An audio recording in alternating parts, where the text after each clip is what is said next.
Hola, ¿cómo me les va? Espero que esté todo muy bien.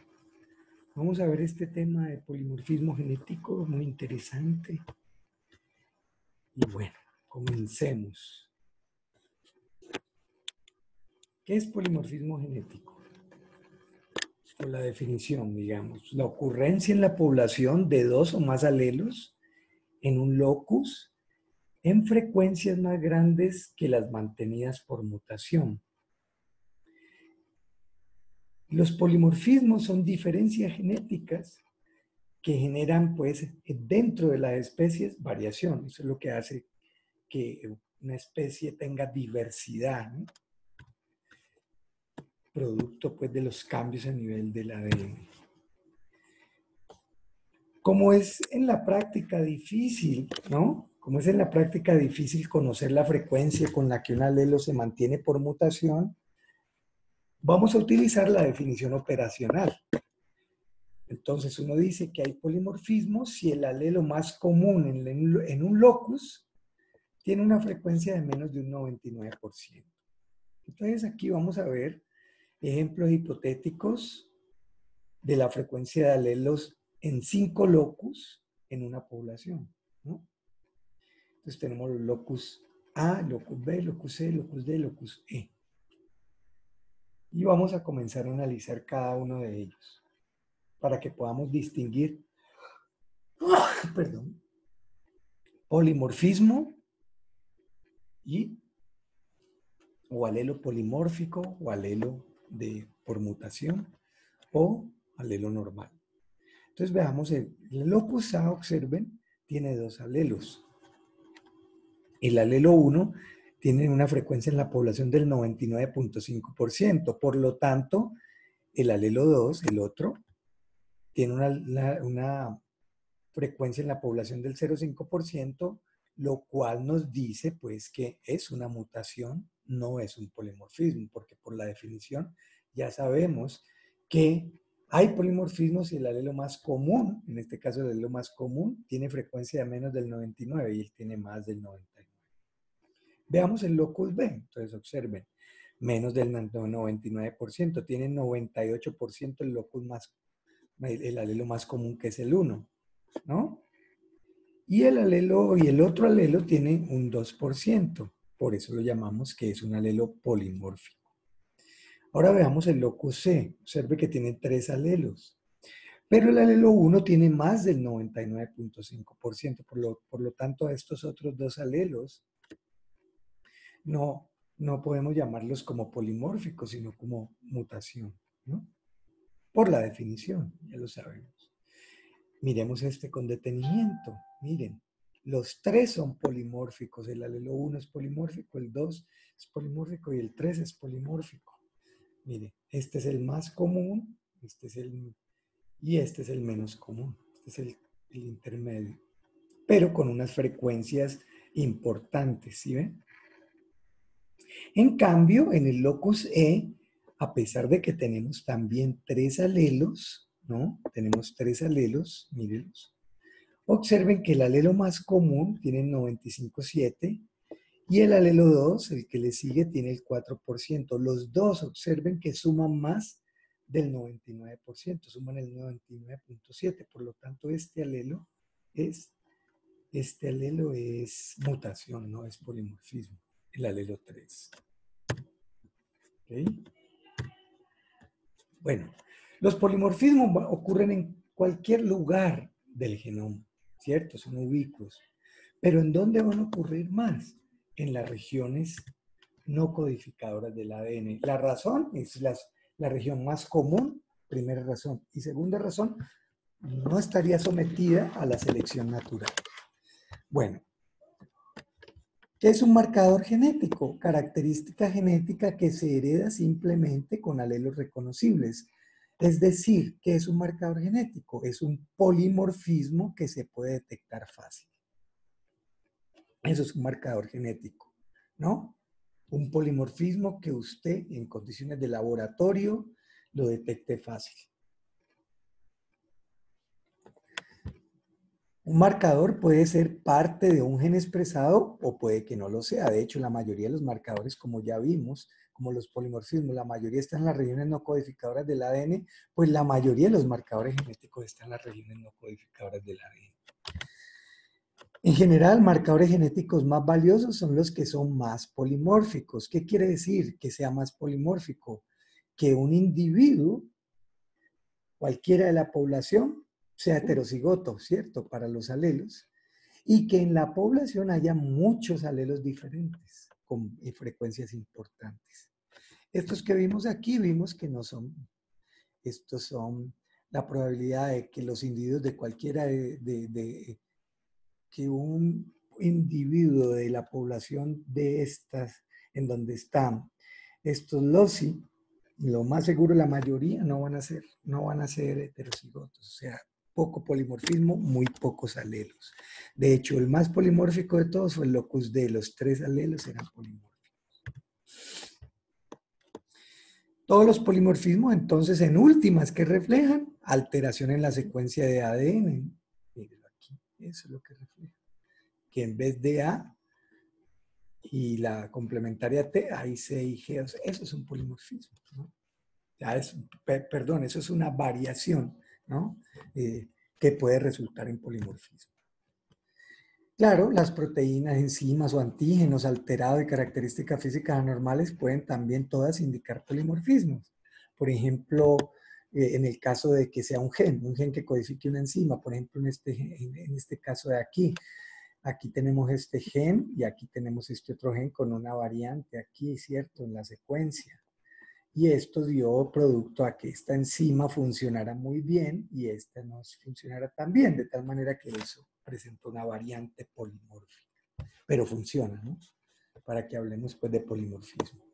Porque cuando hablamos de mutación deleteria, ya sabemos qué significa, es que no funciona. Sin embargo, aquí estamos enfocados es en la definición por frecuencia en la población. Polimorfismos entonces se pueden clasificar por los métodos de detención. Entonces, los tenemos en 4 grupos. Detección a nivel de ADN, detección a nivel de productos génicos alterados, a nivel de alteraciones de características físicas o a nivel de cromosomas, lo que se llama heteromorfismos. Nosotros vamos a hacer hincapié más que todos en estos, en los polimorfismos de ADN, que se pueden detectar por detección directa de secuencias de ADN alteradas. Entonces, el que primero se conoció, lo que se llaman los polimorfismos en longitud de fragmentos de restricción, del inglés RFLPs, ¿no? Polimorfismos de longitud de fragmentos de restricción. ¿Qué son? Variaciones heredadas en la secuencia de ADN que resulta en ganancia o pérdida de un sitio reconocido por una endonucleasa, una enzima de restricción, ¿cierto? De las centenares que existen, como el correo 1, TAC1, bueno, etcétera. RFLPs pueden generar alteración en el número de nucleótidos entre dichos sitios. ¿Qué es lo importante de un polimorfismo? Que se transmita de una manera sencilla, ¿no? Se pueda inferir bien, porque acuerde que, a lo que le vamos a hacer hincapié de los polimorfismos a los marcadores genéticos. Entonces se transmiten como características codominantes simples y se pueden detectar o por Sounder Blot o por PCR. Entonces aquí lo vemos detectado por Sounder Blot, ¿no? Aquí en este caso estamos hablando de una alteración en la secuencia del gen de la globina, de la beta globina normal, que tiene 3 sitios de restricción, pero la mutación más corriente y que tiene frecuencias polimórficas en ciertas poblaciones, se pierde la secuencia que reconoce la enzima de restricción, que es la MSTL1. Entonces observen que, ¿no? Aquí podemos tener 3 posibles genotipos, el homocigoto para el gen normal, el heterocigoto, o sea que tenga o el homocigoto afectado, el que tiene la anemia falciforme, que se va a presentar solo este. Entonces observen que en el normal se generan 2 fragmentos de restricción, ¿sí los ven? uno más pequeño y el otro más grande, uno más pequeño y el otro más grande, ¿sí ven? Y el de la mutación, observe que solo tiene un fragmento que vería desde aquí hasta acá, es el bien grandote que es este. De tal manera que vemos que este individuo es heterocigoto, esta señora es heterocigota, esta mujer es homocigota para el normal, si lo ven, los dos, este no lo tiene. Este es afectado, ¿por qué? Porque no tiene este, por lo tanto es homocigoto para este. Y este podemos decir que es portador porque tiene tanto el RFLP del pesado como los dos RFLPs no tan pesados. ¿De acuerdo? Y aquí fue detectado por Sonderblot, porque ustedes ven aquí la sonda que los detecta. Pero esto también se puede ver por PCR. Si usted conoce la secuencia flanqueante de lo que quiere mirar y luego quiere cortar y demostrar, entonces usted pone los cebadores, que aquí están, y luego por PCR amplifica esto, ¿verdad? Y posteriormente, si va a usar RFLPs, es fragmentos de restricción, por lo tanto usa la enzima de restricción, que aquí la vemos. Entonces ustedes ven que aquí el individuo que es homocigoto para el alelo normal tiene dos sitios de restricción y por lo tanto, el fragmento va a ser pesado, que es uno solo pesado. En cambio, el heterocigoto tiene el pesado y tiene dos livianos, este más liviano y este intermedio, que son estos. ¿Sí lo ven? Este es el heterocigoto. Y el homocigoto, con la variante, con el polimorfismo, bueno, entonces usted lo ve, ambos los va a cortar aquí, ¿sí lo ven? Como lo ven aquí, corta aquí, corta aquí, corta aquí, corta aquí, corta aquí, corta aquí, aquí, aquí, y entonces se generan estos únicos dos, ¿de acuerdo? Entonces, lo importante es que los RFLPs se han utilizado de manera amplia, acuérdense, fueron los primeros en estudios de mapeo y ligamiento de genes, que a eso le vamos a dar mucho hincapié en la próxima clase sobre ligamiento de genes. Aproximadamente el 10% del genoma está compuesto de secuencias de ADN repetidas en tándem. Dos categorías de estas secuencias son muy útiles como marcadores genéticos, que se llaman, las dos, una se llama microsatélites y las otras mini satélites. Los microsatélites también se conocen con el nombre de STRPs o polimorfismos de repeticiones en tándem cortos, pero el nombre más usado son STRs o SSRs. STRs son lo mismo, ¿no? STR significa repeticiones en tándem simples y SSRs repeticiones de secuencia única, pero son lo mismo. Microsatélites. Y minisatélites también son repeticiones en tándem, pero extremadamente polimórficas, muy grandes, de hasta 30 kilobases. Y tienen complejidad en la interpretación, como vamos a ver ahora. Las STRs son más fáciles de interpretar. Entonces, los STR son segmentos de ADN extremadamente polimórficos, normalmente menos de 1 kilobase, lo cual los hace a menos para amplificarlos por PCR.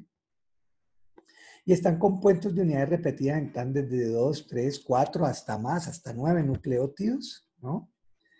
Y aquí tenemos ejemplo de lo que es verdaderamente polimórfico. 3 personas no parientes en la población. Y observen que este señor es heterocigoto para este tetranucleótido, para AGAT, ¿no? Y el genotipo es 6-7, ¿no? 6-7. 6 repeticiones en un cromosoma, 7 en el otro. Este individuo es 4-19 el genotipo, 4 repeticiones en un cromosoma, 19 repeticiones en otro. Y este es otro individuo con 12 repeticiones en un cromosoma, 14 repeticiones en otro. Ustedes ven que se cumple lo fundamental en el polimorfismo, y es que hay mucho polimorfismo cuando los individuos son heterocigotos y cuando hay muchos alelos, como lo ven aquí. Aquí en estas 3 personas vemos 3 alelos diferentes, el 4, el 6, el 7, el 12, el 14 y el 19. Y todos son heterocigotos. ¿Qué es lo notable? Estos STR están presentes en copias numerosas a lo largo del genoma. Por ejemplo, hay miles de loci con unidades de repetición CAN en los humanos. Estos loci se pueden distinguir usando PCR, conociendo la secuencia flanqueante de cada repetición en tándem, ¿no? Como son repetición, son diferentes, entonces usted puede utilizar este mismo STR, ¿no? O sea, lo que está diciendo aquí es que esta repetición aparece en muchas partes del genoma, pero usted utilizando la secuencia flanqueante, entonces usted se enfoca en solo una de ellas. ¿Ok? Se transmiten como características codominantes simples, que es otro aspecto fundamental, lo mismo que los RFLPs, y pues son los de mayor utilidad hoy día, ¿no? En estudios de ligamiento, en mapeos de genes, en identificación de personas, en pruebas de paternidad, en estudios forenses. Bueno, aquí vemos pues un esquemita de lo que es un STR, ¿no? Mírelo aquí. Entonces, aquí vemos un STR. Aquí vemos las opciones, puede ser de dos repeticiones, de dos nucleótidos repetidos, de 3, de 4, de 5 y dijimos que hasta 9. El punto es saber cuáles son las secuencias flaqueantes para amplificar por PCR, ¿no? Entonces aquí vemos que aquí hay varias variantes en la población. Aquí solamente mostramos 5. Ustedes saben que una persona para un autosoma máximo puede tener 2, ¿no? Porque tiene herencia paterna y herencia materna. Bueno, esto pues lo notable es que se puede amplificar por PCR. Y esos amplificados por PCR hoy en día se pueden marcar con fluorescencia, ¿no? Y luego someterlos a electroforesis capilar. Y entonces usted, en vez de ver manchones, ¿no? Manchones así, manchones, pero amplificados de PCR, manchones, usted no va a ver manchones, sino que va a ver es picos cuando utiliza electroforesis capilar. Aquí solamente voy a mostrar el ejemplo del curioso aquí, ¿sí? Ustedes ven, aquí tenemos papá, mamá, hijo 2, hijo 1. Observen que el hijo 2 tiene este alelo, que ¿quién lo heredó? Del papá. Y el hijo 2, ¿de quién heredó este? De la mamá. Y observen que ¿no? Este es un pico largo y único, por lo tanto es homocigoto. ¿De quién? ¿Homocigoto de cuál? Recibió este de la mamá y este del papá. ¿Sí lo ven? Listo, mini satélites. ¿Qué es lo de particular con los mini satélites? Que hay algunos que ocurren en un solo sitio en el genoma y a eso se le llama monolocus, ¿no? O minisatélites de un solo locus. Pero en general, estos minisatélites ocurren en sitios diferentes del genoma, por eso la complejidad para interpretarlos. Y se conocen con el nombre de multilocus. Los BNTR son los mismos minisatélites, ¿no? Se pueden identificar porque contienen o están flanqueados por sitios reconocidos por una nucleasa de restricción y por supuesto, en ese sentido, los BNTR son un tipo especial de RFLPs, como de mini satélite, o sea que un BNTR es tanto un RFLP como un mini satélite. ¿Por qué? Pues porque en la técnica se utiliza enzima de restricción. De tal manera que los BNTR se pueden detectar por Sounder blot, pero también por PCR si usted conoce las secuencias flanqueantes, ¿no? Bueno, aquí lo tenemos, ¿no? Aquí tenemos. Lo que pasa es que estos son de alto peso molecular. Entonces aquí tenemos un BNTR multilocus, o sea, se pega en 3 diferentes lugares del genoma, ¿no? En dos personas. Y claro, presentan un perfil BNTR diferente. Quien desarrolló primero esta técnica fue el inglés Griffiths en el 96 y él llamó a esa técnica fingerprinting, huella dactilar de ADN. Y aquí lo ven, ¿no? Pues observen que aquí este señor, para este BNTR con esta secuencia que se repite, ¿no? Entonces aquí lo tenemos. Parte de la secuencia repetida del BNTR. Aquí tenemos que aquí tiene 2 repeticiones y aquí 4, mientras este señor tiene 3 y aquí 4. Compartieron ahí. Aquí este tiene 3 y 6. Aquí este tiene 5 y 6. Y aquí este tiene 4 y este tiene 8. Y aquí este tiene 3, 6, 8 y aquí 7. Entonces ustedes ven, ¿no? Ustedes ven claramente, pues que cuando esto se corre en una electroforesis, van a ver unos de alto peso molecular, los más repetidos, el 8, ¿no? Que es este, en este señor. Y el de más bajo peso molecular, que es este, que es el de 2. Entonces aquí tenemos lo que nos significan las repeticiones. Aquí lo tenemos, lo mismo que en este. ¿Ok? Por supuesto, cada persona va a tener un perfil BNTR diferente, una huella dactilar, por eso se le llama huella dactilar de ADN, ¿no? A no ser que sean gemelos, ¿no? Bueno, minisatélites se transmiten como características simples codominantes, pero, y este es el pero, no es aparente a menudo cuando se analizan sobre geles de Saunders-Blot debido a la complejidad del patrón producido. Genes de Saunders-Blot, no de PCR, ¿ok?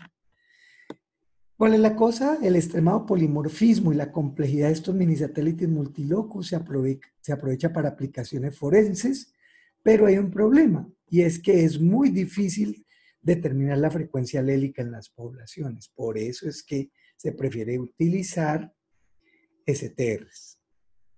Entonces aquí tenemos un ejemplo de una situación forense en donde se tiene, ¿no?, una muestra forense, se le hace el perfil BNTR, aquí para un solo BNTR multilocus, ¿cierto? Acopla 3 lugares.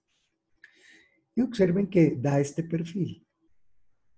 Y tienen 3 sospechosos, digamos que esta muestra es muestra de semen de una señora violada y asesinada, ¿no? Y observen que tienen 3 sospechosos. Y cuando se compara el perfil BNTR o la huella dactilar, se encuentra que es idéntica a la del individuo B, ¿no? Por lo tanto, ahí ya este señor está más que implicado. Entonces, esta DNA fingerprinting usualmente involucra la prueba de marcadores minisatélites. Se ha utilizado para establecer paternidad, determinar cigosidad e identificar individuos específicos sobre base de muestra de sangre, semen, cabello, lo que sea. Entonces ya sabemos, este DNA fingerprinting puede ser o utilizando STRs o utilizando BNTRs. Lo que pasa es que la primera técnica fue la de los BNTRs desarrollada por Griffiths en el 96. Hoy día la que se utiliza preferentemente es con STRs, ¿no? Y entonces ustedes ven aquí un caso, mamá, hijo, papá, ¿no? Y una persona que no es pariente de ninguno. Entonces, claro, ustedes ven que el hijo recibe los alelos de la mamá y del papá. Papá, mamá. ¿Verdad? Papá, ¿no?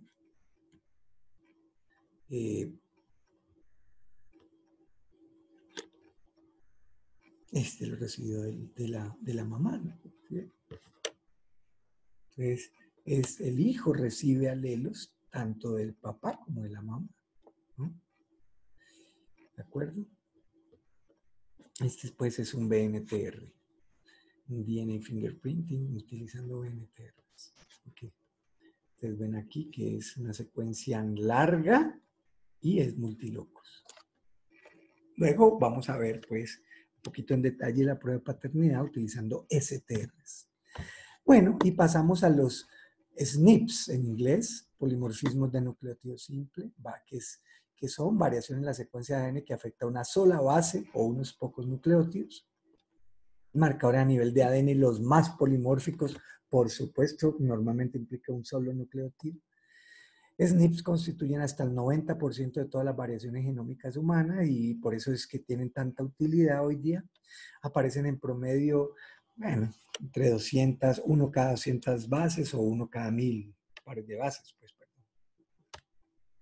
2/3 de los SNPs corresponden a sustitución citosina por timina. Aquí lo tenemos, ¿no? Aquí tenemos, pues, donde hay variación en diferentes lugares de un solo nucleótido.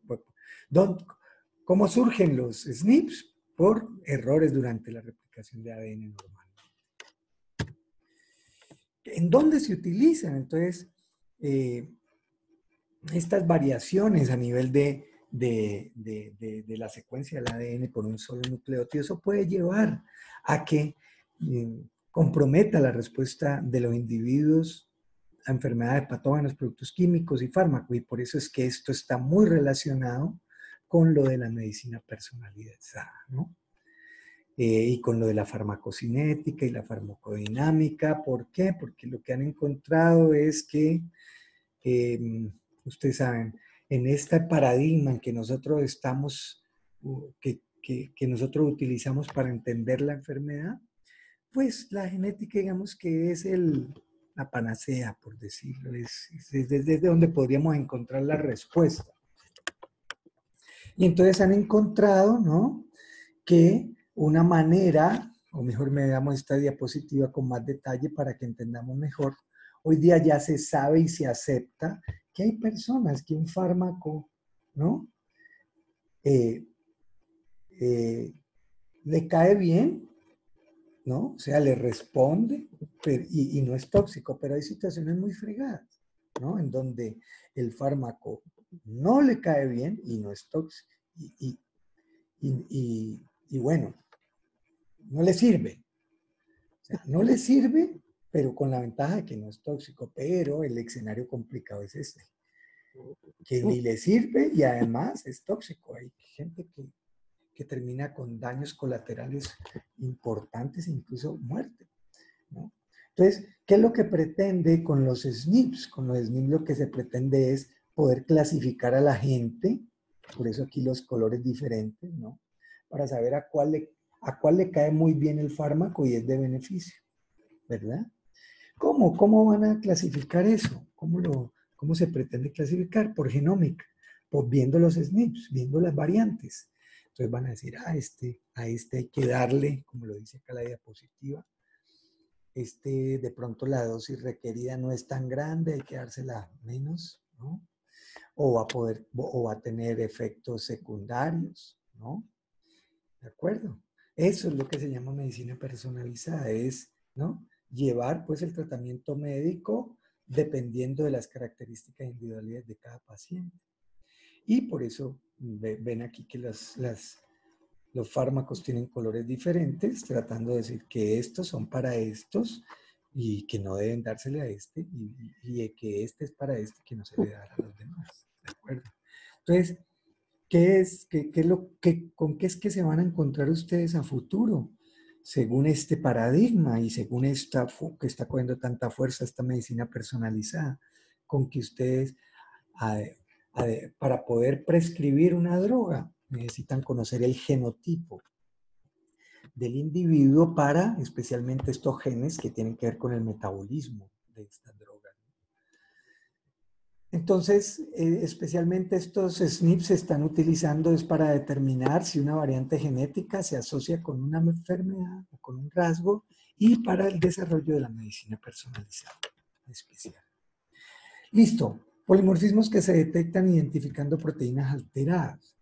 Bueno, las variantes enzimáticas heredadas tienen una estructura proteica alterada. Es el caso, pues, de la variante electroforética de la actividad de la glucosa 6-fosfato deshidrogenasa, que es una enzima que puede presentar problemas especialmente a individuos cuando son sometidos a anestesia y desarrollar hipertermia maligna.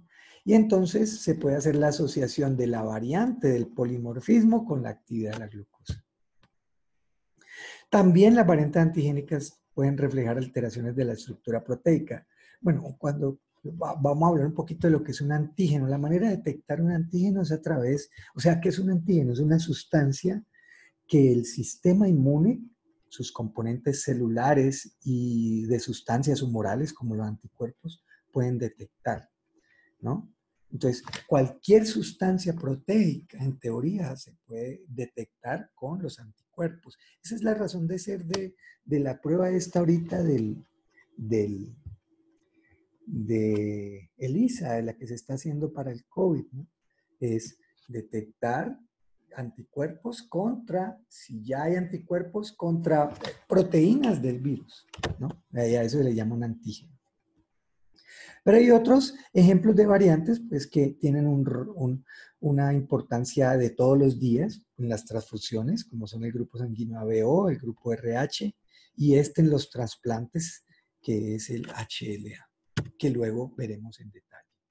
También hay polimorfismos que se observan como alteraciones de características físicas. Aquí tenemos el caso de la polidactilia, que es una condición autosómica dominante, y ustedes ven que desde el A hasta el I son individuos con mutación y homocigotos para este gen. Y observen que las presentaciones son diferentes. Hay polimorfismo. Lo mismo de J a L, que son heterocigotos, mire, son variantes. Es decir, ¿qué es lo que nos está viendo esto? Que hay alelos diferentes para esta condición. O sea, hay heterogeneidad alélica. Heteromorfismos cromosómicos, entonces, son diferencias heredables en la apariencia de cromosomas, tuvieron su importancia antes de que apareciera la biología molecular con todas sus ventajas, pues. Y se requieren técnicas citogenéticas especiales, especialmente bandeo Q y bandeo C. Bandeo C, bandeo centromérico. ¿Cuáles son los tipos más comunes de heteromorfismos cromosómicos? Variación en el tamaño del brazo largo del cromosoma Y, ¿no? O sea, los hombres normalmente tenemos la heterocromatina del cromosoma Y de diferente tamaño. Entonces hay cromosoma Y largo, mediano, pequeño, ¿no? También heterocromatina de los centrómeros de los cromosomas. Entonces, con el bandeo C se puede mirar el tamaño de esa banda en el centrómero. Los satélites en el 13, 14 y 15, que son los más evidentes, los que mejor se ven, se presentan variaciones en tamaño y estructura. Entonces hay personas que tienen unos satélites grandotes para estos cromosomas acrocéntricos, y hay otros que no lo tienen tan grandes, ¿no? O la presencia de sitios frágiles. Se utilizaron pues para distinguir cromosomas de origen materno y origen paterno. Por ejemplo, en el caso de las trisomías, ustedes saben, hay un cromosoma de más. Entonces ese cromosoma de más, ¿de quién viene? ¿Del papá o de la mamá? Por ejemplo, con trisomía 21, por ser un cromosoma acrocéntrico y tener satélites y haber heteromorfismo, entonces se podía precisar si era de origen paterno o materno. Pero hoy día, claro, eso ya no se usa porque el estudio molecular es mucho más expedito y fácil. Listo. Pasemos pues ahorita a la importancia clínica de los polimorfismos. Ya dijimos que la mayoría de los polimorfismos ocurren en zonas que no codifican, por lo tanto no van a producir fenotipo clínico. Polimorfismos son útiles como marcadores genéticos y eso ya le hicimos hincapié y ahora le vamos a hacer bastante hincapié. Entonces, entendamos pues que hay polimorfismos en genes de enfermedades. De hecho, hay algunos genes de enfermedades que ocurren con frecuencias polimórficas. ¿Qué quiere decir que ocurren con frecuencias polimórficas? Que el alelo más común, el locus, tiene una frecuencia de menos del 99%, ¿no?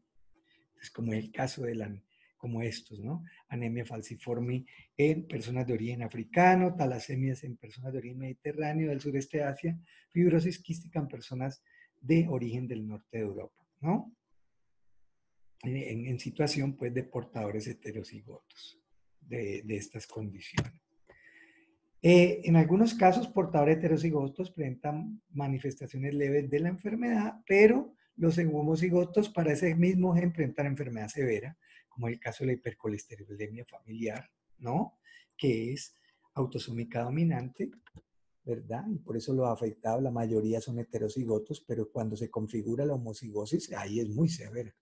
Y la beta-talasemia, que es condición recesiva, pues en condición heterocigota leve, pero cuando ya hay compromiso de ambas beta-globina, entonces viene la beta-talasemia severa. Los genes polimórficos pueden producir enfermedad únicamente cuando el individuo que los porta se expone a ciertos químicos, como es el caso que mencioné ahora de la glucosa 6-fosfato deshidrogenasa, ¿no? Que cuando se expone a ciertos fármacos, pueden desarrollar hipertermia maligna. los individuos que tienen esa deficiencia. Vamos a hacer ahorita hincapié en los marcadores genéticos. ¿Para qué se utilizan marcadores genéticos? Para determinar la probabilidad de presentar genes de enfermedad asociados dentro de una familia o un individuo, especialmente, lo veremos en la próxima clase y lo veremos bien en detalle, cuando no se conocen las mutaciones del gen.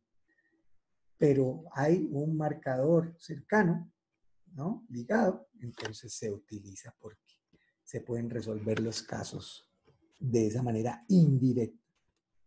Se pueden utilizar para determinar parentesco entre individuos, para determinar similitud genética en casos forenses, por ejemplo, cuando hay muestra de sangre, semen o de cualquier otro tejido, con algún sospechoso. En el caso, pues, de gemelos, que no se conoce si, por ejemplo, son del mismo sexo y no se sabe si son gemelos monocigóticos o gemelos disigóticos, entonces se pueden utilizar los marcadores genéticos para diferenciarlo. Por supuesto, los gemelos monocigóticos van a tener todos sus genes en común, en cambio los disigóticos la mitad de sus genes en común. Entonces, ya lo dijimos, ¿no? Si todos los alelos son idénticos, entonces son monocigóticos. Si difieren en un número importante de alelos en los loci, pues van a ser disigóticos. Claro, usted no necesita utilizar marcadores genéticos si son mellizos de diferentes sexos, porque ya le está diciendo son mellizos. Aquí es donde se utilizan hoy día en gran medida, ¿no? Los marcadores genéticos en pruebas de paternidad. En pruebas de paternidad, lo ideal es tener muestra del menor, de la mamá, del presunto padre. Lo ideal, pero también se puede hacer entre el menor y el presunto padre. Porque no hay problema hoy día de usted inferir la relación entre presunto padre e hijo, simplemente comparando el número de alelos en común que tiene, de un número importante de alelos, de un número importante de loci que utilizo. Cuando se excluye, bueno, esto es muy importante tener presente. La paternidad usted la puede excluir con total seguridad. ¿No? Usted decir, no, este niño Paco no es hijo de Pedro. No. 100% seguro.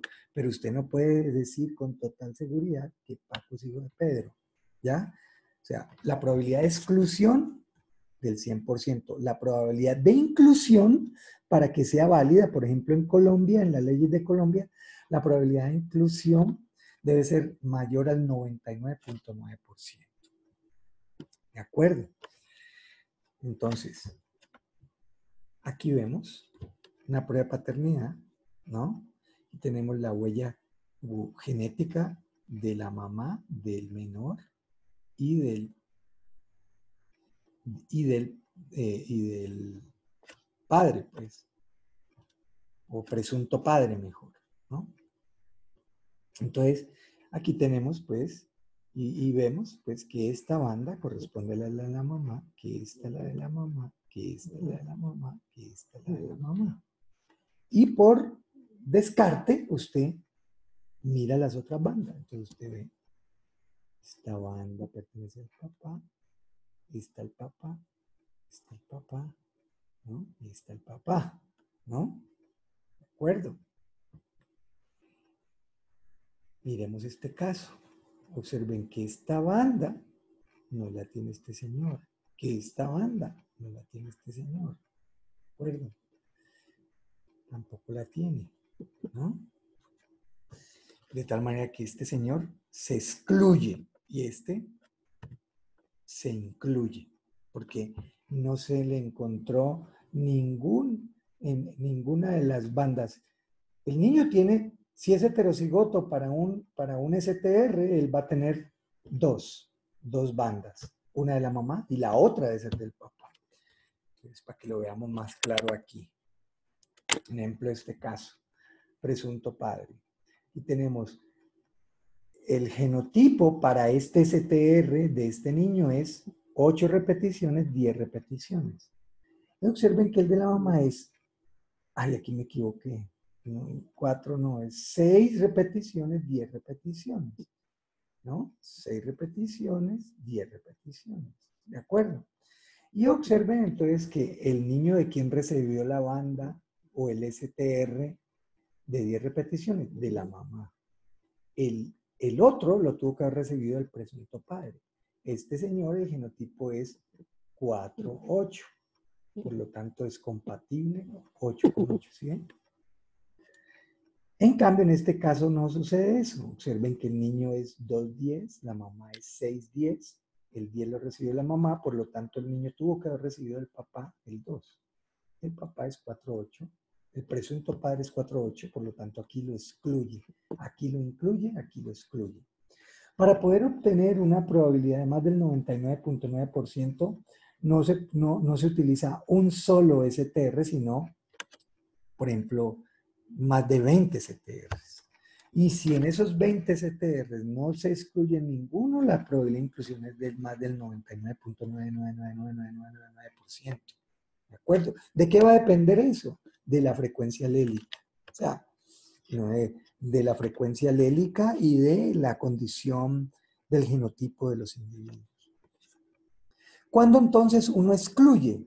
Si ninguno de los alelos en un locus del presunto padre están presentes en el menor. Como ya lo mostramos aquí, no están presentes en el menor. Y si el presunto padre no presenta un alelo que está presente en el menor y no lo presenta la mamá, ¿no? Que es como este caso. ¿No? A ver, vale. Aquí la mamá no lo tiene, ¿no? Por lo tanto, el presunto padre lo debería tener y no lo tiene. ¿De acuerdo? Claro, lo que les decía, entre más marcadores se utilicen y sean menos común los alelos observados, mayor probabilidad de que sea excluido un hombre falsamente acusado de ser el padre del niño. ¿De acuerdo? Esto es contundente, muy contundente. La probabilidad de paternidad se calcula en base al número de marcadores utilizados, lo que les decía, hoy día se utilizan más de 20, y en base a la frecuencia de los alelos para los que el menor es informativo. ¿De acuerdo? Lo que yo les decía. Por ejemplo, estos son ejemplos de 4 STRs diferentes que en Colombia se utilizan, ¿no? Que tienen una frecuencia importante, o sea, que en Colombia son muy informativos, son altamente polimórficos, ¿no? Entonces, usted lo vemos aquí, pero aquí estamos viendo una situación forense, utilizando STRs para resolver una situación forense. Entonces, vemos, esta es la E significa la escalera alélica, o sea, marcador de peso molecular. Dice, mire, está pesando más o menos tanto. B es el perfil de la víctima, S es el perfil del sospechoso, ¿no? Y M es la mancha de sangre en sospechoso.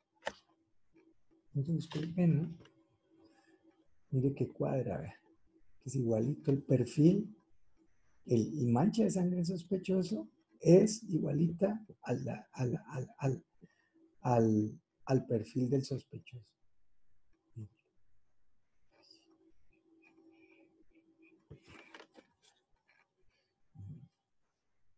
Esta es la mancha, ¿no? Que encuentran en la víctima. O sea, esta es la mancha. Observen que tiene el mismo perfil, pues, de la víctima, porque seguro esto es mancha de sangre o, bueno, en este caso es mancha de sangre, pero como dijimos, cualquier resto de tejido que se le pueda obtener ADN, ¿no? Aquí lo tenemos. Y aquí tenemos el sospechoso. Observen que el sospechoso tiene un perfil de ADN diferente, pero,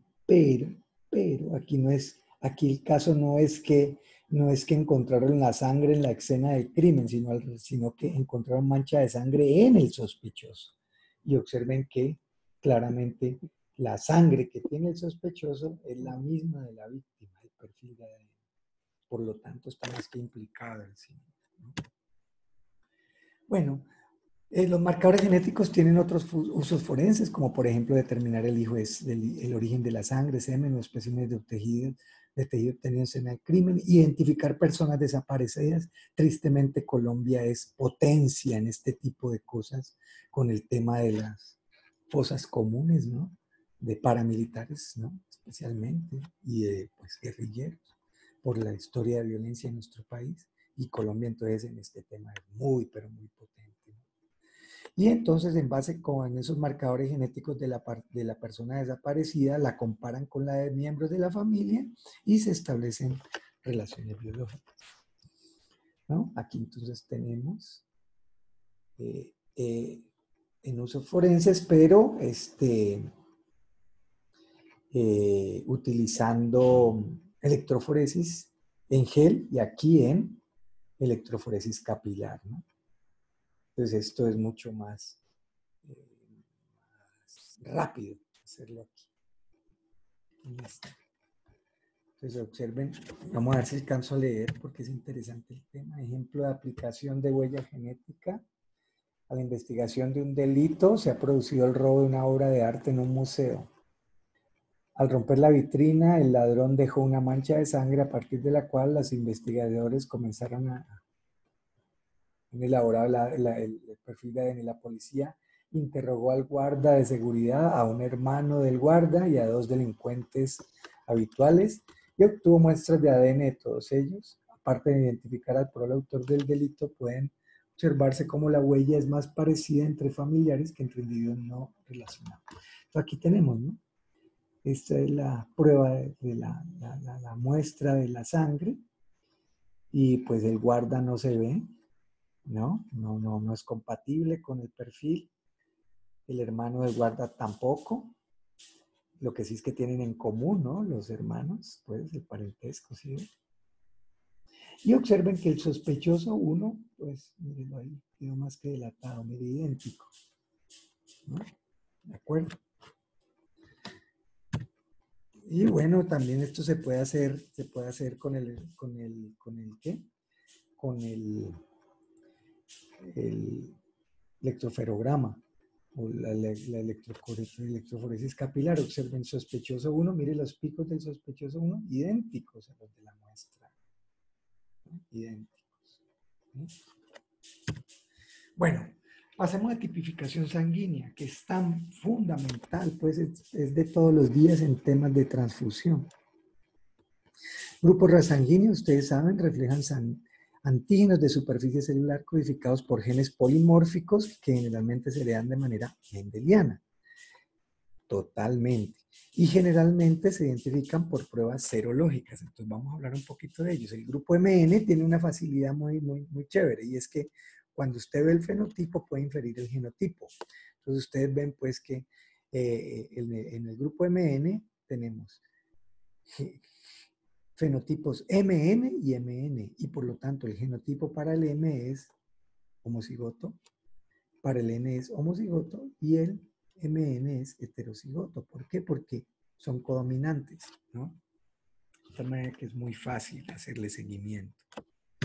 En cambio, el grupo sanguíneo ABO, que juega un rol pues fundamental en transfusiones sanguíneas y en condiciones de trasplante, consiste básicamente de 3 alelos, el A, el B y el O. El alelo A se expresa en forma codominante, ¿no?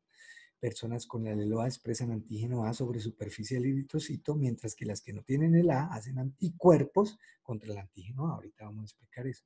Y el alelo B se expresa en forma codominante también, entonces personas que expresan el B, entonces observen los eritrocitos tienen estos antígenos B. Y circulando tienen anticuerpos anti-A, como ven aquí. Y los individuos AB, observen, como es codominante, entonces expresan tanto A como B, y no hay ni anticuerpos anti-A ni anti-B.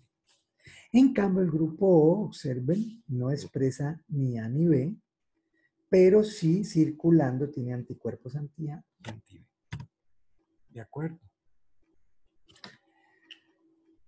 Entonces aquí tenemos, pues, si aquí tenemos el grupo A, ¿no? Una muestra de eritrocitos del grupo A, y le agregamos un suero con anti-A, entonces aglutina, por eso dice positivo. ¿Bien? En cambio, si el eritrocito, ¿no? Si el eritrocito es del grupo O, ¿no? Usted le puede agregar anti-B, anti-A, que no le va a reaccionar. Por lo tanto, le estoy diciendo que grupo O. ¿De acuerdo? Y si, por ejemplo, el eritrocito tiene tanto A y B, entonces cuando usted le agrega antisor anti-B, le aglutina. Cuando le agrega anti-A, le aglutina, por lo tanto, el grupo es AB, ¿no? Entonces es muy sencillo esta situación. Las reglas de transfusión sanguínea, entonces, a las células sanguíneas que esperan antígenos se deben transfundir únicamente a personas que tienen el mismo antígeno. Esto ya lo sabemos muy bien, ¿no? Células sanguíneas que carecen de un antígeno pueden transfundirse en personas que tienen ese antígeno. La sangre O se puede transfundir en individuos con sangre A, B, AB y O, ¿cierto? Por eso le llaman el donante universal, el O negativo. ¿De acuerdo? Pero si usted tiene un paciente con sangre A y tiene sangre O y sangre A, el cuadro ideal es darle sangre A. ¿Por qué? Porque si usted le da sangre O, usted también le está metiendo anticuerpos antiácido. En cambio, si usted le da sangre A, ¿no? Si usted le da sangre A, no va a tener anticuerpos anti-A. Entonces, siempre es mejor darle del mismo. ¿De acuerdo? Bueno, los genes que determinan los grupos sanguíneos A, B y O y los productos génicos que ellos producen se conocen ya. Entonces observen que el locus ABO, ¿no? Mapea en 9Q341, mírenlo aquí, 9Q341, ¿no? Tiene 7 exones, 6 intrones, ¿no? Y observen que los productos génicos de los alelos A y B son polipéptidos de 354 aminoácidos con una masa molecular de alrededor de 41 kilodaltons y con actividades glicosil, lo que codifican las enzimas que codifican, tienen actividades glicosiltransferansas diferentes. En cambio, el producto del alelo O solamente tiene 117 aminoácidos y no tiene actividad enzimática. Pero, ojo con esto, hay un otro locus, que es el H. Y esto es un ejemplo de epistasis que ya habíamos visto, ¿no? El locus H. ¿Qué es el locus H? Es un gen que codifica una glicosiltraferasa que produce un precursor o que se llama el antígeno H. Pero que el alelo H minúscula es muy, muy raro. ¿De acuerdo? Observen que este mapea en 19Q, en otro lugar, ¿no? ¿De acuerdo? Ahora vamos a entender mejor la cosa. Entonces aquí vemos pues que se detallan los puntos polimórficos de exones 6 y 7 responsables de las diferencias causantes del polimorfismo en secuencias de ARN mensajero y proteínas sintetizados por cada alelo, considerando el A como referencia y el B y O como mutaciones, ¿no? Entonces aquí vemos, ¿no? Recuerden, es un mismo gen, pero con eh, 3 alelos diferentes, el A, el B y el O.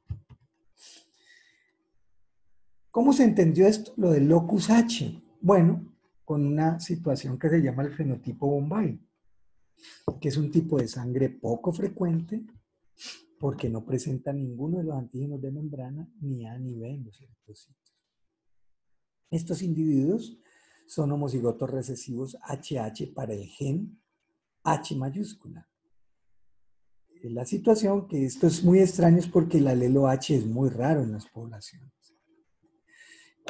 ¿Qué es lo que sucede? Que estos individuos no pueden transformar la molécula precursora en molécula H y esa es la que sirve pues de precursor para que se produzca el antígeno A o el antígeno B. De tal manera que usted no puede confundir una persona Bombay con una persona de grupo sanguíneo O, ya que esta última, a pesar de que no tenga los antígenos A o B, va a presentar el antígeno H, ¿no? Bueno, aquí vemos cómo es la situación. Aquí vemos pues que está la sustancia precursora, distintos productos según el alelo del gen H que se posea, Y observen que esta sustancia precursora, en presencia del alelo H mayúscula, se vuelve sustancia H, ¿no? O antígeno H. Observe que le pone un grupo fucosa aquí a la sustancia precursora. Esta es la sustancia precursora, ¿no? Le pone un grupo fucosa. Y esto es lo que se llama antígeno H. Y sobre este es que actúa el gen A. Ay, esto sí está sensible. El gen A. Entonces, ¿el gen A qué hace? El gen A produce una enzima que se llama la galactosaminil transferasa. Y observen que ¿qué hace? Le adiciona hace una galactosaminil, ¿no? Miren, aquí. Y esto es lo que llama antígeno A. Y el B lo que hace es otra enzima que se llama galactosiltransferasa. Entonces pone es galactosa en vez de galactosamina. ¿De acuerdo? Y esto es lo que se llama el antígeno B. Y observen que el individuo que tiene que es de grupo sanguíneo O sea, que tiene el alelo O mejor en condición homocigota, observe que como no produce una enzima funcional, entonces ¿qué produce? Un antígeno H, ¿sí? Aquí está. Y por eso es que no se, por eso es que sucede esto. Mirenlo aquí. Aquí tenemos pues los dos loci involucrados, el del locus H y el del locus ABO. Y entonces vemos pues que el alelo H tiene actividad fucosiltransferasa y produce el antígeno H. Pero en condición homocigota no produce enzima funcional, por lo tanto no hay antígeno. No produce antígeno. ¿De acuerdo? De acuerdo. En cambio, si es del grupo A, va a producir el antígeno A porque va a tener la actividad galactosaminiltransferasa. Si es del grupo B, va a producir el antígeno B porque tiene la enzima galactosiltransferasa. Si es del grupo AB, va a producir ambos. Y si es del grupo O, no produce nada. Por lo tanto, no produce ni A ni B, ni el antígeno A ni el antígeno B. De tal manera que, en resumen, podemos decir lo siguiente. Cuando hablamos de fenotipo Bombay, un individuo Bombay es un individuo que es homocigoto para el alelo H minúsculo. Ese es un individuo Bombay. Entonces, claro, un individuo Bombay puede ser AA, ¿no? Pero el fenotipo va a ser O. ¿Por qué? Porque ya lo vimos. No produce la sustancia o el antígeno H. ¿De acuerdo? ¿Cierto? Pero ese individuo Bombay, ¿no? Tiene el alelo A y por lo tanto tiene actividad glicosiltransferasa. ¿De acuerdo? Y en el plasma va a tener anticuerpos anti-H, anti-A y anti-B. ¿Sí ve? Si por ejemplo es un Bombay que es AB, entonces va a tener actividades glicosiltransferasa A y B, no va a tener antígenos y va a tener anticuerpos anti-H, anti-A y anti-B.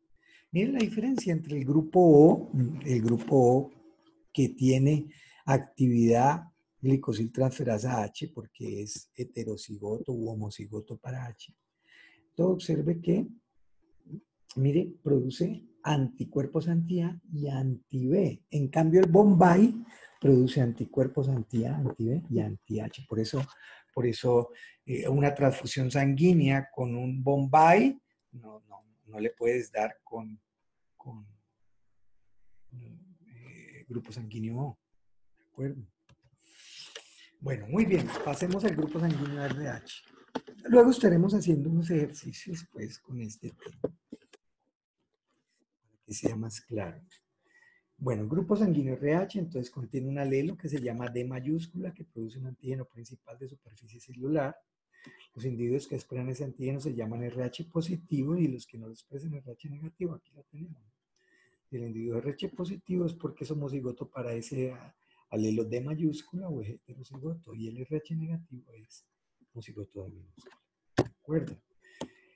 ¿Por qué la importancia del grupo RH? Porque los individuos RH negativo producen anticuerpos anti-RH, ¿no?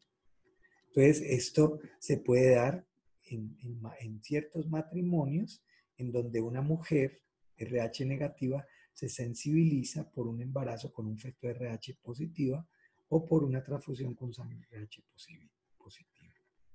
Y se configura una enfermedad grave, se llama enfermedad hemolítica del recién nacido, eritroblastosis fetal, que básicamente es una enfermedad hemolítica severa por incompatibilidad RH. Entonces aquí lo vemos, ¿no? La señora es RH negativa, pero ella tiene anticuerpos contra RH.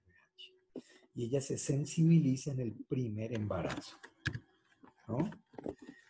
Entonces, si el genotipo del padre es homocigoto de todos los embarazos de la esposa, si la esposa es RH negativa, van a estar en riesgo.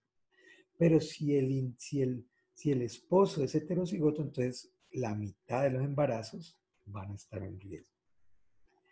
La enfermedad, como ya dijimos, no ocurre en el primer embarazo, pues porque todavía no, simplemente se ha dado la respuesta primaria, se ha cebado el sistema inmune para producir anticuerpos anti-RH. En cambio, los subsiguientes embarazos sí tienden a ser un problema, de tal manera que esta enfermedad se previene utilizando anticuerpos anti-RH, lo que se llaman ROGA, en mujeres embarazadas, ¿no? Aquí lo vemos. Aquí vemos, por ejemplo, cuando mujer RH negativa queda embarazada de hombre cuyo factor sanguíneo es RH positivo, el bebé va a tener mezcla de ambos factores sanguíneos. Entonces aquí lo tenemos, se generan los anticuerpos anti-RH, ¿no? Y se va a dar una cosa que se llama toxicidad mediada por anticuerpos, un fenómeno. Durante el primer embarazo es poco probable que el bebé sea afectado, ¿no? Porque pues el intercambio de sangre entre madre y feto no es tan grande hasta el momento del parto o la cesárea, ¿no? Y entonces ahí sí ya la cosa es complicada porque ya la señora ya tiene anticuerpos en circulación. Aquí simplemente los montó y aquí ya los tiene en circulación, de tal manera que lo va a destruir. ¿Cómo se evita eso? Eliminando estos anticuerpos de la circulación. ¿Con qué? Con un anticuerpo contra este anticuerpo. O sea, se clarifica, se resetea y eso se llama ROGAN. Muy bien, pasemos a la tipificación de tejidos. Hoy día, pues, unas cirugías muy notables que le mejoran mucho la vida a las personas que requieren estos tipos de trasplantes, pero que para poder hacerse esos trasplantes se requiere tipificar los grupos sanguíneos y los tejidos, porque resulta que hay unas proteínas o unas moléculas que se llaman el complejo mayor de histocompatibilidad, ¿no? O MHC, y en humanos se llama HLA, antígeno leucocitario humano, ¿no? Este complejo a nivel genético es primero el más importante para determinar el éxito de un trasplante y segundo es el más polimórfico de genes. A nivel genético es muy polimórfico el HLA. Mapea pues en el cromosoma 6, como ustedes ven aquí, 621.3, y hay un número importante de genes muy pegaditos ahí. Está el OSI-HLA clase 1, los importantes clase 2 y el clase 3. Entonces hablemos primero del clase 1, que incluye HLA-A, HLA-B y HLA-C. Funcionan en el reconocimiento de antígenos foráneos por linfocitos T citotóxicos, que son los que destruyen las células extrañas. Entonces, son los que sirven pues para el rechazo del injerto. Los clase 2 incluyen DR, DP y DQ. Reconocen antígenos foráneos por otro tipo de linfocitos que se llaman T colaboradores o TSD4. Estos son TSD8. Entonces observen pues que tienen que ver básicamente con el éxito de del trasplante. El clase 3 codifica por algunos de los componentes de un sistema muy importante a ver, como un componente del sistema inmune que se llama la cascada de complemento, que articula la inmunidad innata y la inmunidad adquirida. Bueno, y otros genes que no son de relevancia. Nosotros le vamos a poner hincapié solo a los de relevancia, que son el clase 1 y el clase 2. Entonces, estos son altamente polimórficos, ¿no? Producen antígenos de superficie celular que se pueden detectar o por métodos serológicos o por métodos moleculares. Aquí, por ejemplo, para que vean lo polimórfico que es esto, de hecho, antes de que aparecieran los STRs, para pruebas de paternidad se utilizaban ¿cómo se llama? Estos loci, ¿no? Imagine, el locus A tiene 309 alelos, el C 167, el B 563, el BR 3 alfa 469 beta, o sea, por eso es que es tan difícil que personas que no son parientes sean histocompatibles, porque tienen que ser compatibles en estos 6, ¿no? Importante desde el punto de vista genético, que es lo que me interesa a mí con ustedes, es que estos loci están muy pegaditos el uno del otro, están muy ligados, luego vamos a entender eso muy bien. De tal manera que como están tan pegaditos el uno del otro, la probabilidad de que recombinen en la meiosis es mínima. Como no recombinan, ellos se heredan como una unidad. Como se heredan como una unidad, esa unidad se le llama haplotipo, ¿no? Entonces aquí vemos pues que, por ejemplo, para esta señora, aquí solamente tenemos el HLA-A, B y C y el DR, que es clase 2. Y entonces ustedes ven que la señora tiene dos haplotipos. Para el A el 1, el alelo 1, para el B el alelo 8, para el C el 5 y para el D el 3. Y el otro cromosoma, si recuerde que son dos cromosomas 6, tiene el 2, 7, 7 y el 15. Claro, como el señor no es pariente de ella, la probabilidad de que tenga alelos en común es mínima, porque esto es muy polimórfico. Entonces miren que para el A tiene el alelo 33, para el B 14, para el C el 8 y el 1, y el otro cromosoma también, alelos diferentes 29, 44, 15 y 7. Esto se llama un haplotipo, ¿no? Esto se llama un haplotipo. ¿Por qué? Porque estos están tan pegaditos, cuando hacen homología en meiosis, esto no recombina. Entonces se heredan como una unidad. Aquí lo vemos. Mire, la señora 1853 y el señor 331481. 1853 y el señor el otro 294415 27715 y el señor ta. Bueno, usted ve que ellos tienen 4 posibles genotipos de los hijos para esos haplotipos. ¿De acuerdo? Entonces, observen que hay 4 posibilidades, ¿no? O sea que la probabilidad de que tenga este genotipo es un cuarto, esta un cuarto, esta un cuarto y esta también un cuarto, ¿no? Se transmiten como características combinantes simples. ¿Qué quiere decir eso? Que tanto la versión materna como la paterna se expresan. Pues ustedes lo ven aquí. Este es un ejemplo de otro, donde estamos mostrando los 6, los HLA clase 1 y los HLA clase 2. Entonces aquí tenemos que esta señora o esta señora, no sé, A2, C2, B7, DR2, DQ3, DP1 en un cromosoma. Y en el otro cromosoma es A11, C3, B13, DR5, DQ2, DP3. ¿Lo ven? Y los expresan ambos, ¿no?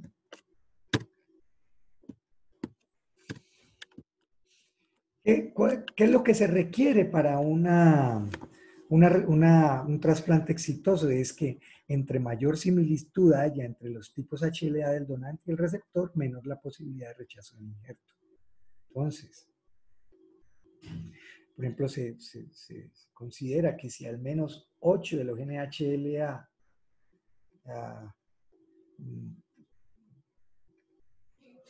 son compatibles, entonces hay posibilidad de que no haya un rechazo completo, ¿no? Así le den inmunosupresores. De igual manera, todos estos individuos, por ejemplo, este es un paciente donor, de paciente donante, y aquí, el paciente donante, y entonces observen que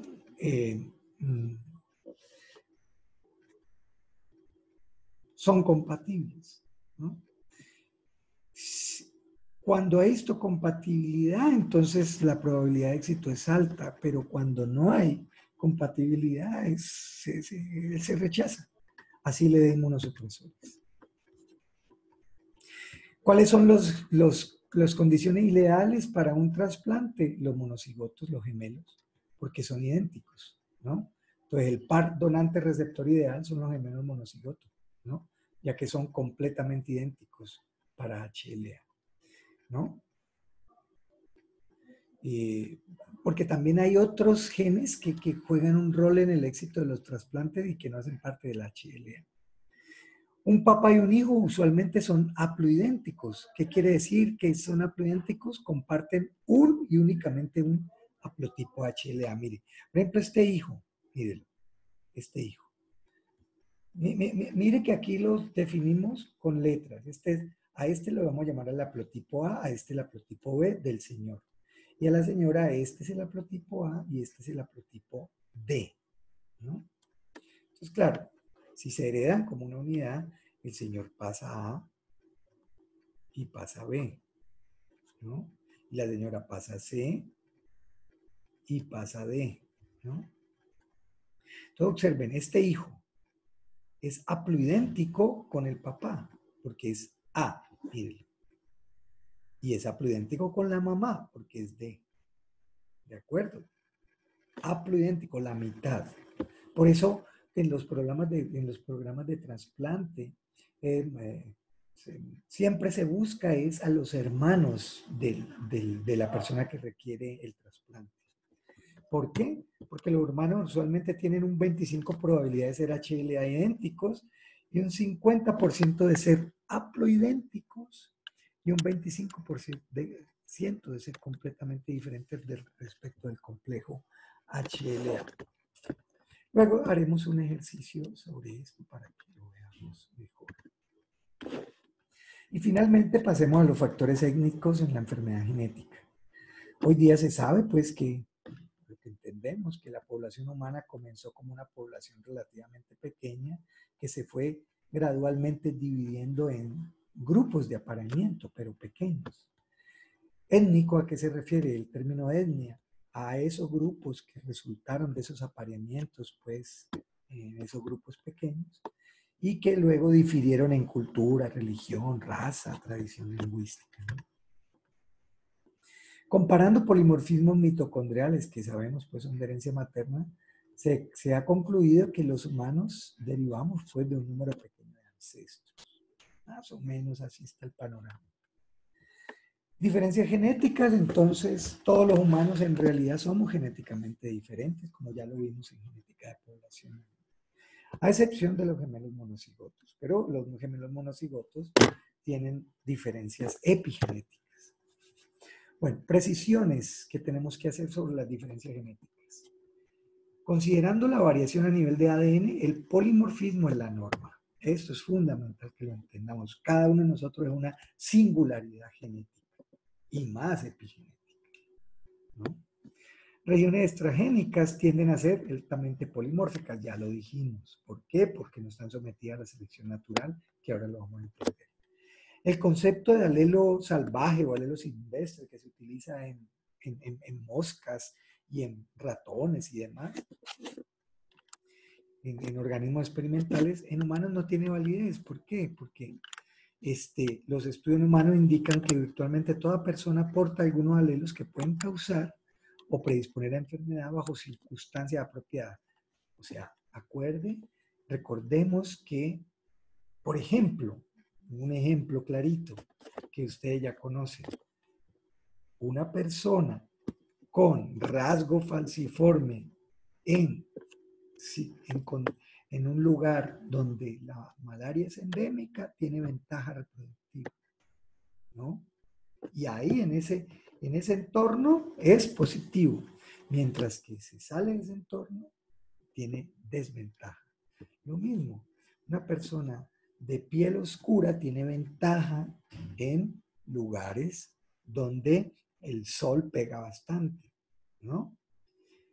En cambio, en lugares donde el sol no pega tanto, no tiene ventaja. Y viceversa con los blancos, las personas muy blancas, ¿no? Si se expone mucho al sol, no tiene quien que las proteja de esas radiaciones, ¿verdad? Y eso puede terminar incluso hasta en cáncer de piel, ¿no? Bueno, o sea, eso es importante que lo tengamos presente. Pero las poblaciones humanas difieren genéticamente, sí, claro. Hay diferencias físicas, como son, pues, tamaño corporal, pigmentación de piel, estructura facial, pigmentación del cabello, ¿no? Pero también hay diferencias de importancia médica, como frecuencia de enfermedades, que ya lo hemos dicho. Por ejemplo, alfa-talasemia tiene una tasa importante en estos lugares, ¿no? Anemia falciforme, tasa importante en África, ¿no? Entonces, ustedes ven, va a depender de la población, de la historia, cómo se formó la población, también tiene que ver. Entonces, las poblaciones humanas difieren genéticamente. Diferencia en la frecuencia de enfermedad entre poblaciones a menudo son más aparentes en condiciones recesivas y en condiciones multifactoriales, ¿no? Son más evidentes ahí. Diferencia en frecuencias de enfermedad entre poblaciones también pueden, no olvidemos esto, se pueden causar por diferencias en hábitos sociales o alimenticios, recuerden. Las diferencias no son solo por predisposición genética, sino por hábitos, ¿no? Sociales, alimenticios, culturales, ¿de acuerdo? ¿Qué es lo que hace la diferencia en las poblaciones? Esto, aquí vemos. Entonces, miren, esta es una población inicial que tiene tres alelos, el Z1, el Z2 y el Z3, con los posibles genotipos, ¿verdad? Z1, Z2, Z1, Z3, Z1, Z1, Z2, Z2, Z2, Z3, Z3. Luego esto va a tener una frecuencia. Y resulta que esto comenzó a dividirse. Y dependiendo de las condiciones del entorno, resultaron genotipos que se reproducían mejor en el tiempo, en esta condición, en este entorno y en este entorno. Entonces ustedes ven que aquí, mire, esta población, la C, mire que los exitosos fueron el genotipo Z2, Z2. En cambio, en esta los exitosos fueron el Z1, Z1, por ejemplo. Condiciones teóricas, pero para que tengamos una idea general de cómo es la situación. Y entonces viene el rol importante de la selección natural, ¿no? De mantener esas diferencias o de acentuar esas diferencias, ¿no? Entonces, por ejemplo, color claro de piel y del cabello en personas descendientes del norte de Europa probablemente evolucionó como adaptación a un clima en el que la luz del sol estaba menos disponible para formar vitamina D en la piel. Entonces aquí lo vemos, ¿no? Entonces, mutación crea la variación. Las mutaciones del favorable son eliminadas. ¿Por qué? Porque no son exitosos en esta nueva condición. Entonces, estos genotipos pasan sus genes a las siguientes generaciones y las variantes, porque como esto no solamente es un gen, sino muchos, las variantes más favorables, pero que llevan este gen, comienzan a tener mayor descendencia. Y ahí se configura la selección natural, actúa en contra de estos genotipos y a favor de estos genotipos. ¿De acuerdo? Entonces, por ejemplo, genes para enfermedades como anemia falciforme, deficiencia de glucosa, sulfatoridina, talasemia, se han vuelto comunes en algunas poblaciones porque, por ejemplo, confieren resistencia a malaria. En un amplio anillo pericuatorial, la frecuencia portadora del gen para anemia falciforme puede ser de hasta el 40%, imagínense. Una cosa descomunalmente alta, ¿no? Aquí vemos un ejemplo, pues, de selección natural con animales. como los escarabajos de la hojarasca tienen colores similares a las hojas secas, se camuflan. Pues claro, este es un agente de selección natural, esta ave, y observe que pilla mejor a estas, ¿no? Se contrasta mejor. Entonces, a lo largo del tiempo, ¿quiénes van a ser más exitosas? Esta, porque camuflan mejor. ¿De acuerdo? Hay diferencia genética entre poblaciones que surgen por dentro de la especie humana como un todo. Es el caso del aislamiento genético. Hay poblaciones en las que sus miembros se aparean únicamente entre ellos mismos y constituyen lo que se llama un aislado genético. Pensemos en aislados genéticos, bien sea por situaciones geográficas, como es por ejemplo una tribu en el Amazonas adentro, ¿no? O por prácticas religiosas, como los Amish, por ejemplo. Los Amish que tienen una frecuencia de polidactilia altísima, porque los que comenzaron, los fundadores allá en Pensilvania, estos judíos, eh, llegaron con una frecuencia importante allá y se mantuvo una frecuencia altísima de ese alelo de polidactilia. Lo mismo ya lo hemos mencionado con Porfiria variegata en los africanes, ¿cierto? En Sudáfrica. Lo mismo la hipercolesterolemia familiar en regiones del Quebec, en Canadá, ¿no? Por ejemplo, Finlandia está compuesta principalmente de inmigrantes originalmente provenientes de la región báltica, ¿no? Y la inmigración antes de 1000 años antes de Cristo. Fundadores se esparcieron lentamente como una población principalmente rural. Y hoy día dentro de la población actual de Finlandia se presentan desórdenes recesivos raros, ¿no? Que tienen una tasa importante de, allá en estas poblaciones de Finlandia. Y es lo que les decía ahora, ¿no? Llega, aquí está la mutación, comienzan a ver cruces entre estos individuos de manera más frecuente, ¿no? Y finalmente, pues, se vuelve muy común, ¿no? Esto para una característica no como esta, porque una persona con un síndrome, por supuesto que no va a ser exitosa, ¿no? Lo que esto es en cuanto a otro tipo de características, ¿no? No de enfermedad.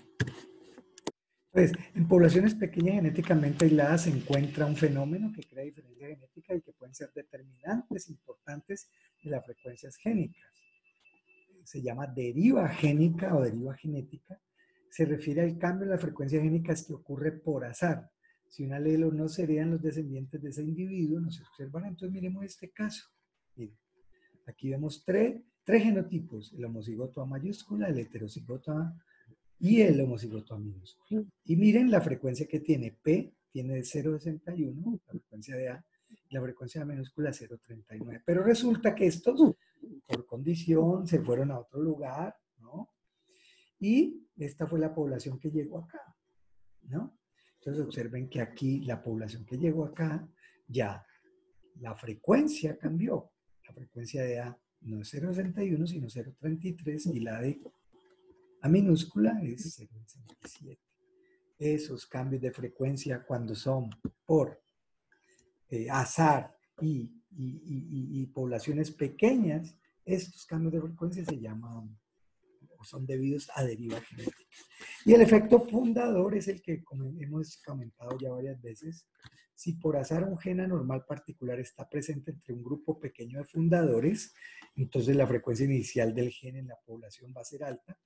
La frecuencia tiende a permanecer alta a menos que la selección contra el gen sea fuerte. O, como es el caso de los africanos, a menos de que no se mezclen.